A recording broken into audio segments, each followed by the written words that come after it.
बिस्मिल्लाहिर्रहमानिर्रहीम। अस्सलाम वालेकुम। आज की वीडियो में किचन की सफाई के टिप्स शेयर करूंगा, मगर इससे पहले अगर आप चैनल पर नए हैं और अभी तक चैनल को सब्सक्राइब नहीं किया तो ज़रूर सब्सक्राइब कर लें। बावर्ची खाना घर की वो जगह है जो सबसे ज़्यादा सफाई और बहाली तलब करती है। बावर्ची खाने में काम करते वक्त सबसे ज़्यादा फैलावा हो जाता है और इस फैलावे की मौजूदगी में मज़ीद काम करना मुश्किल हो जाता है।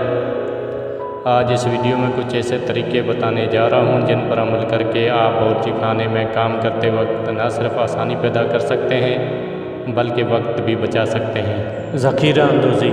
टमाटर को हमेशा उसके तने की तरफ उल्टा करके रखें। ऐसा करने से टमाटर जल्द ख़राब नहीं होंगे और देर बाद ताज़ा रहेंगे। केले को ख़राब होने से रोकने के लिए हर केला गुच्छे में से तोड़कर अलग अलग रखें। इसके साथ इसके किनारे को प्लास्टिक शीट से लपेट दें। इस तरह फल जल्दी पकने लगेगा।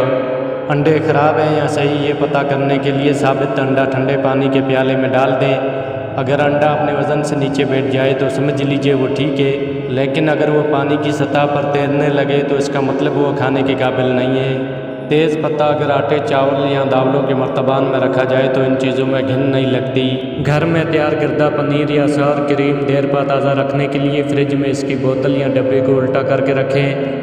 फलों को जल्दी पकाने के लिए उन्हें रात भर कागज़ के थैले में लपेट कर रखें। ओवन में बेक करदा अशिया जैसे पिज़्ज़ा वगैरह को दोबारा गर्म करते वक्त पानी का प्याला भी उनके साथ ओवन में रख दें। इस तरह उनमें नमी का अंसर बरकरार रहेगा और वह सख्त नहीं होंगे। काटने और छीलने के तरीके।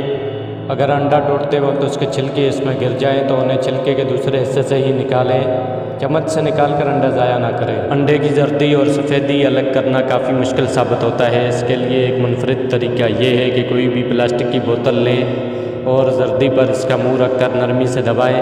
अंडे का सिर्फ जर्द हिस्सा सफाई से बोतल में आ जाएगा। स्ट्रेस फ्रूट्स जैसे कीनू, माल्टा और नींबू का अच्छी तरह रस निकालने के लिए इस फल को रोल करें या माइक्रोवेव ओवन में हल्की सी हरारत दें। नींबू के चंद कतरे इस्तेमाल करने के लिए इसे दो हिस्सों में काटने की बजाय इसमें किसी नोकीली चीज़ से सुराख करके मतलूबा मिकदार हासिल कर लें। खाना पकाने की तैयारी।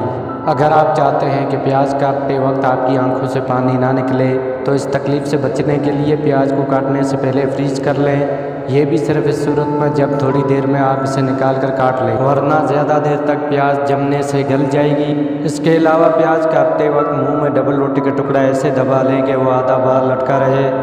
इस तरह प्याज में से उठने वाला धुआं आंखों तक पहुंचने से पहले डबल रोटी में जज्ब हो जाएगा। जार का फंसा हुआ ढकना खोलने के लिए ढकने पर रबर बैंड चढ़ाकर खोलने की कोशिश करें। अगर फिर भी ना खुले तो तौलिया रख कर खोलें। ऐसा करने से हाथ जार पर फिसलने से रुक जाएगा।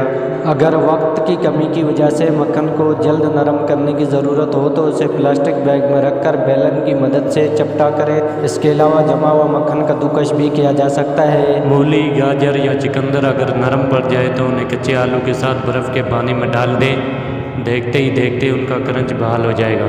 अगर दूध गर्म करते वक्त हल्का सा लग जाए तो इसमें एक चुटकी नमक शामिल कर दें। इससे उसकी खुशबू और जायका दोबारा बहाल हो जाएगा। अगर मसाला भूनते वक्त नीचे से लग जाए तो दोबारा मसाला तैयार करने में वक्त ज़ाया करने की बजाय हंडिया में एक चम्मच पैंट बटर शामिल कर दें। एक प्याली मसाले के हिसाब से। जलने की भूख खत्म हो जाएगी और मसाले की मिकदार भी बहाल हो जाएगी। उबलते पानी, सूप या सालन की खुली पतीली पर लकड़ी की डुई रख देने से पतीली में मौजूद चीज़ बाहर गिरने से बच जाएगी। लकड़ी फालतू भाप जज्ब कर लेगी। सफाई। लकड़ी के चम्मच या डुई में अगर बदबू आ जाए या उनका रंग बदल जाए तो उन्हें पानी में डालकर उबाल लें। इसके बाद धूप में सुखाने से ये अपनी असली हालत में आ जाएंगे। पतीली में जले जमे मसाले को क्रंच कर निकालने की बजाय इस पर खाने का सोडा, 2-4 चम्मच नमक और पानी डालकर रात भर छोड़ दें। जमा हुआ मसाला आराम से निकल जाएगा। तांबे के बर्तन की चमक बरकरार रखने के लिए इस पर केचप लेप करके मोटे कपड़े से रगड़ कर साफ करें। हाथों में से लहसुन की बू खत्म करने के लिए अपने हाथों को 30 सेकंड तक स्टेनलेस स्टील पर रगड़ें। बदबू गायब हो जाएगी। छुरी कांटे रखते वक्त उनकी नोक नीचे की तरफ रखें ताकि उनकी चमक खत्म ना हो। कटिंग बोर्ड पर से कटी अशिया प्याले में मुंतकिल करने के लिए छुरी की धार इस्तेमाल ना करें। अगर वीडियो आपको अच्छी लगी है तो चैनल को सब्सक्राइब और वीडियो को लाइक करें। शुक्रिया।